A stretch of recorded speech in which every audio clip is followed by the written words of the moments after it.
Okay, maybe you're searching online for some of the symptoms you've been having related to something called pelvic organ prolapse. Maybe you're getting some pressure or heaviness down in the pelvic region, and it can be very frightening and scary for a lot of women, but don't sweat it. Today, we're gonna talk about three things that can actually make a pelvic prolapse worse. And if you're concerned about having any of those symptoms, what you can do and cut out of your daily habits in order to help your symptoms improve, and just give you a little more background info on how your pelvic floor muscles can actually help support a pelvic organ prolapse. It's not the worst thing in the world, I promise.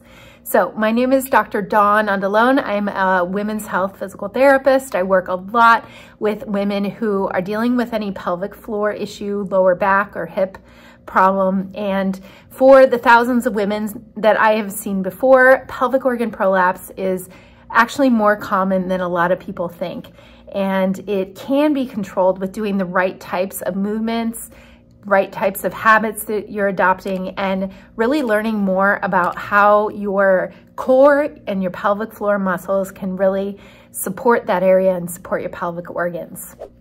So when we talk about the pelvic floor, if you understand that these are the red muscles at the bottom here, it's the bottom part of your core, and the core is really made up of abdominal muscles, your back muscles, your diaphragm, your breathing muscle at the top, and then your pelvic floor that supports your bladder, your uterus, your rectum. And those pelvic floor muscles are so important with not only supporting your pelvic organs, but helping with sexual function and being that support when you're in any kind of weight-bearing activity. So why might you think you have a prolapse? Well, some women feel this lower abdominal, either pressure, achiness, even lower back pain, or down in the vaginal area, they're actually seeing something protrude, and it's telling them that they need to Google their symptoms and look up what could be happening, or they were told by their doctor that they actually have a prolapse. Well, I think it's important to note that even if you are considering seeing a pelvic floor therapist, it can be so beneficial to really help ease your symptoms. And I would definitely recommend checking in and getting it assessed by your doctor first. And once you have been cleared that anything else is going on, if your doctor has not recommended pelvic floor physical therapy, that can be a huge benefit. So go seek out and find one yourself that can help you with your prolapse symptoms, because many women do not need surgery after a prolapse. I've helped many women with uterine, bladder, or rectal prolapse that can definitely improve and even eliminate the need for surgery. So make sure you do that first. But here are the top 3 things that we tell our clients, and things to avoid, and things that you can think about when you're doing them on a daily basis to help control your symptoms and help make things more comfortable for you, and even can erase some of the symptoms if you stop doing them or tweak how you're doing them. So with a pelvic organ prolapse, I mentioned it could be your bladder, your uterus, or your rectum. And depending on where you're feeling the pressure, all of these things that I'm going to talk about have to do with any type of prolapse. So the first thing is making sure that if you're lifting anything heavy, that you're not bearing down. And what does that mean? Well, you actually want to use your breath to be able to control the pelvic floor and help the core muscles really support your pelvic organs in the best way. So one of the things that I'm going to show you is just making sure that you can do these things if you do have to lift anything from the floor, or you have to lift a child, something that you can't necessarily stop doing, but you need to lift through the day. So you want to make sure that whatever you're lifting, you keep it very close to your body. So when you're lifting something out here, you're going to put a lot more strain and pressure on your pelvic floor and also through your back and this whole midsection. So we also want to exhale and use your breath as you lift. And when you do this, this is going to minimize some of that pressure down on your pelvic organs.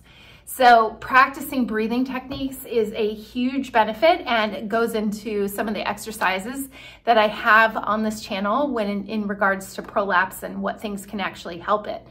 So using your breathing and using the diaphragm in the right way is going to help control that pressure in your intra-abdominal area and therefore put less pressure on the possible prolapse and can help from making your symptoms worse. So if you're going to lift something, you want to be in a position where you're getting your butt way back and you're lifting and keeping the item close to your body as you go ahead and pick it up. So it may look like inhale first before you lift and then exhale as you lift. And you'll notice on your exhale, automatically you're gonna use your pelvic floor muscles, pulling them in and up and hugging them slightly in, plus pulling in slightly, hugging these lower abdominals in toward your spine. Just enough that it provides that extra support, can be really helpful for anyone with lower back pain. And also if you're concerned about a prolapse, use your breathing to help the lifting.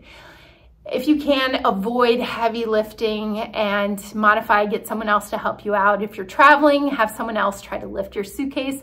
Sometimes it's simple things that can provoke your symptoms and you don't even realize what actually made it worse. So lifting is a big one because most people are doing it wrong and you don't want that to make your prolapse symptoms worse. Okay, the next thing I'm going to mention is the proper types of exercises. So if you're right off the bat concerned about this achiness or even pelvic pressure, heaviness down in the vaginal area and think you might have a prolapse, or you don't want your prolapse to get worse, well, you don't want to necessarily be running, jumping, squatting, doing things that are really intense in a high intensity exercise.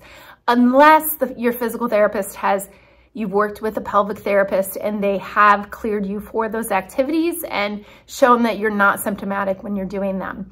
But for most people, when they are doing a lot of jarring and exercises against gravity, they are putting more stress and pressure because they're not understanding the right way, or that the muscles aren't actually controlling the pelvic organs to hold things in place.